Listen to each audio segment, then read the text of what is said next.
अस्सलाम वालेकुम रहमतुल्लाहि व बरकातुहू। गज़ा पट्टी पर इसराइल के हमला को 230 दिन पूरे हो गए हैं। इस बीच खबर आ रही है कि दोबारा से सालिसी के लिए मुज़ाकरात के लिए बातचीत का दौर शुरू हो गया है। काहिरा ने फिर कोशिश की है, कतर भी इसमें शामिल है।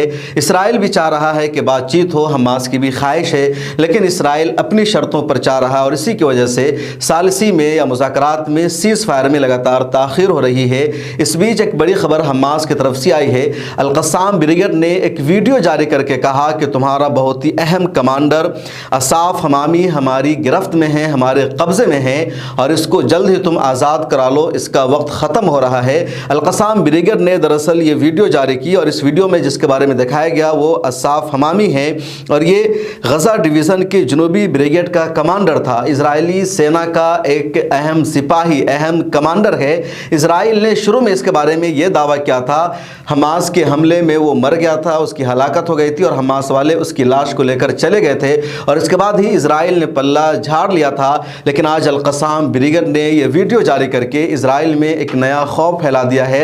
इसराइल की आवाम का गुस्सा दोबारा चढ़ने लगा है। इसराइली सेना में बगावत हो सकती है क्योंकि उनका इतना बड़ा कमांडर हमास की कैद में है और इसराइल उसको छुड़ाने की कोशिश नहीं कर रहा है। अल-क़स्साम ब्रिगेड ने वीडियो जारी करके उसकी तस्वीर दिखाई कि वो जिंदा है और आखिर में ये लिख दिया वक्त ख़त्म हो रहा है।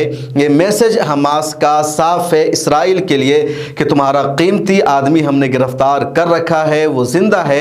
तुमने अपने लोगों को ये दावा करके गुमराह कर दिया था कि वो मर चुका है, हमास उसकी लाश को उठाकर ले गए हैं, लेकिन ऐसा नहीं है और इसको ज़िंदा आज़ाद करा लो वरना इसका वक्त ख़त्म हो रहा है।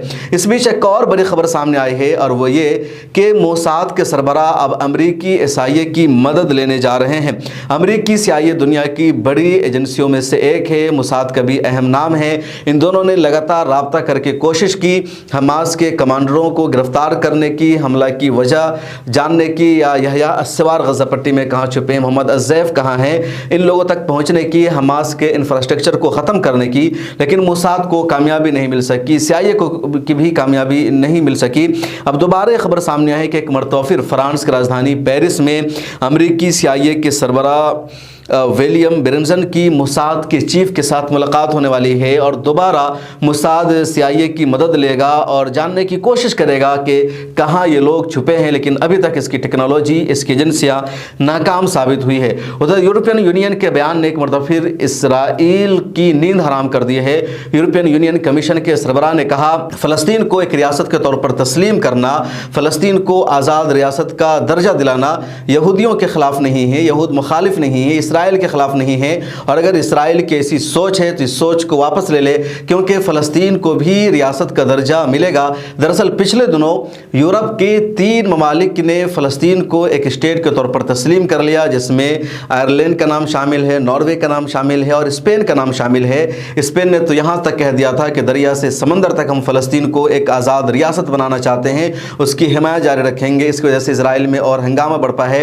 इसराइल ने अपने सफ़ीरों को वापस बुला लिया, यहाँ जो सफ़ीर मौजूद है उसको समन जारी कर दिया। लेकिन अब यूरोपियन यूनियन के कमीशन का बयान आ गया, इजराइल मतलब फ़लस्तीन को स्टेट का दर्जा देना, फ़लस्तीन को एक आज़ाद रियासत के तौर पर तस्लीम करना यहूदियों के ख़िलाफ़ नहीं है। इसराइल की मौजूदा सरकार ने, बिन्यामिन नेतन्याहू ने यूरोपियन यूनियन के इस इक़दाम को या इन ममालिक ने जो फ़लस्तीन को तस्लीम किया तो इसका ये नैरेटिव दिया कि ये लोग यहूदियत के ख़िलाफ़ है, ये लोग यहूदियों के दुश्मन है, लोग यहूदियों का एक देश नहीं चाहते। अब यूरोपियन यूनियन के कमीशन ने साफ कर दिया फ़लस्तीन को आज़ाद रियासत के तौर पर तस्लीम करना यहूदियत के ख़िलाफ़ नहीं है। इस वीडियो में इतना ही, फिर मुलाकात होगी।